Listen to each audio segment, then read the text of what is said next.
Liebe Freunde der digitalen Weiterbildung, zunächst einmal ein ganz dickes Sorry an dieser Stelle. Ich bitte um Verzeihung, dass ihr so lange nichts mehr von mir gehört habt und insbesondere auch nichts mehr zu Zoom. Grund ist einfach, ich war wahnsinnig beschäftigt, zum einen ja, mit diversen Projekten meiner Funktion als Freelancer, aber es haben sich auch einige von euch bei mir gemeldet und wollten ein persönliches Zoom-Training. Dem bin ich natürlich gerne nachgekommen und ich hoffe, ihr könnt es verstehen, dass diese zahlenden Kunden bei mir Vorrang genießen. Jetzt geht es aber endlich weiter mit den Videos zu Zoom. So, seit August ist eine ganze Menge passiert, was Funktionen und Darstellungsweise bei Zoom angeht. Ich habe mir jetzt mal ein ganz besonderes Thema rausgegriffen, nämlich neue Funktionen, die insbesondere für Lehrer oder Lehrkräfte, Dozenten allgemein ganz nützlich sind, die Zoom in letzter Zeit herausgebracht hat. Dazu zählen zum Beispiel der virtuelle Sitzplan, eine verbesserte Möglichkeit für gehörlose Schüler am Unterricht teilzunehmen, ein besserer Weg zum Präsentieren von Gruppenarbeiten und das leichtere Management der Stummschaltung bzw. der Aufhebung der Stummschaltung von Schülern oder Teilnehmern. Los geht's! Das heißt, bevor es richtig losgeht, noch ein kurzer Hinweis, woher ich das Ganze habe. Es gibt tatsächlich auf der Website von Zoom bzw. im Blog von Zoom einen Artikel, der sich genau mit diesen 4 Funktionen beschäftigt. Allerdings wird dort meiner Meinung nach nicht wirklich gut erklärt, wie ihr die Funktionen findet und wie ihr sie genau aktiviert. Deswegen habe ich mir gedacht, mache ich dieses Video dazu. Da seht ihr am lebenden Objekt genau, wo ihr klicken müsst, um diese Funktionen zu nutzen. So, willkommen in meinem virtuellen Klassenzimmer. Ich habe das, wie immer, wie ihr das schon aus den anderen Videos vielleicht kennt, eingerichtet mit 2 stummen Teilnehmern. In diesem Fall ist es aber ein klein wenig anders, denn ich habe bei meinen Vorbereitungen festgestellt, dass zumindest der virtuelle Sitzplan auf Handys und Tablets nicht so ganz 100% so funktioniert, wie das von Zoom vorgestellt wird. Ich nehme an, da gibt es bald ein Update, das das auch behebt, aber für die Zwecke, um euch das richtig zeigen zu können, habe ich mir Verstärkung durch einen Laptop geholt. Da funktioniert das nämlich astrein. So. Und den habe ich eingeladen und als quasi Verschiebemasse gibt es eben noch weiterhin mein Android, denn nur mit einem Lehrer und einem Schüler wäre das Ganze jetzt ein bisschen schwierig zu zeigen. Wenn ihr in einem normalen Zoom-Meeting seid, dann hat jeder Teilnehmer, wenn er sich die Kameras der einzelnen Mitteilnehmer ansieht, eine andere Anordnung. Das kann natürlich, wenn man eine feste Ordnung vorsieht, sehr störend sein. Und genau darum geht es eben beim virtuellen Sitzplan. Da könnt ihr die Reihenfolge, in der die Teilnehmer angezeigt werden, festlegen und die sind dann für alle gleich. Und das macht ihr eben folgendermaßen. Ich bin jetzt hier noch in der normalen aktiven Sprechersicht. Wechselt ihr in die Galerieansicht zuerst mal. So, und das zeigt dann eben das bekannte Bild, das werdet ihr wahrscheinlich kennen aus diversen Zoom-Meetings schon, wo man einfach alle Teilnehmer untereinander sieht. Na, das können ja auch zum Teil ganz schön viele sein, aber eben mit dem Nachteil, dass das jeder in einer anderen Anordnung sieht. Zum Beispiel bin ich jetzt hier auf meinem Hauptgastgeber-Bildschirm, bin ich mit David Neumann an erster Stelle. Ich kann euch sagen, hier auf dem Laptop ist der Laptop an erster Stelle. Und so ist halt eben schon die Ordnung quasi durcheinander. Wenn ihr jetzt aber Lehrer seid oder Dozent und ihr möchtet gerne zum Beispiel die Teilnehmer, die Schüler nach der Reihe nach aufrufen und es muss eine festgelegte Reihe geben, dann klickt ihr hier erneut auf Ansicht und wählt Videoaufteilung des Hosts verfolgen, zunächst einmal. Und ihr seht, hier kommt die Hand ins Spiel und ihr könnt dann die Kameras der Teilnehmer verschieben in der Reihenfolge. So, vielleicht machen wir auch mal hier den Android in die Mitte, dann sieht man das ganz gut. Das ist jetzt erstmal natürlich eure Ansicht, aber genau dieselbe Ansicht bekomme ich auch hier. Ich glaube, ihr könnt es hier nicht wirklich auf der Kamera sehen, müsst ihr mir vertrauen, aber das ist jetzt hier auch die Reihenfolge David Laptop, Android und dann David Neumann hier als Gastgeber. Also genau das, was ihr auch als Gastgeber oder Dozent auf eurem Hauptbildschirm seht.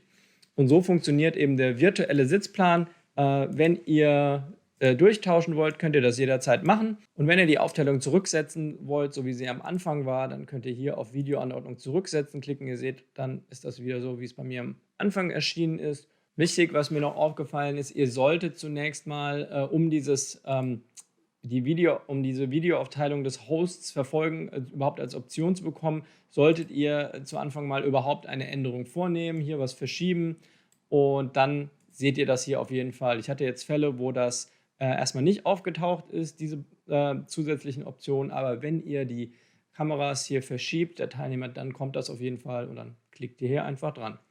Das ist der virtuelle Sitzplan. Ich habe das jetzt erstmal wieder aufgehoben mit dem Verfolgen der Aufteilung des Hosts, weil ich euch die nächste Funktion zeigen möchte. Und die ist vor allem recht nützlich. Ich versuche das mal so allgemein wie möglich zu formulieren. Wenn man eben einen Teilnehmer sehen möchte, der aber nicht spricht. Ihr kennt das ja wahrscheinlich, dass in der normalen Ansicht immer der aktive Sprecher groß gezeigt wird. Wenn man sich aber nicht meldet, dann verschwindet man klein und wenn man dann eine große Gruppe in seinem Meeting hat, dann kann es eben sein, dass man gar nicht mehr auf dem Bildschirm zu sehen ist. Das ist jetzt eine Funktion, die kann jeder Teilnehmer für sich wählen.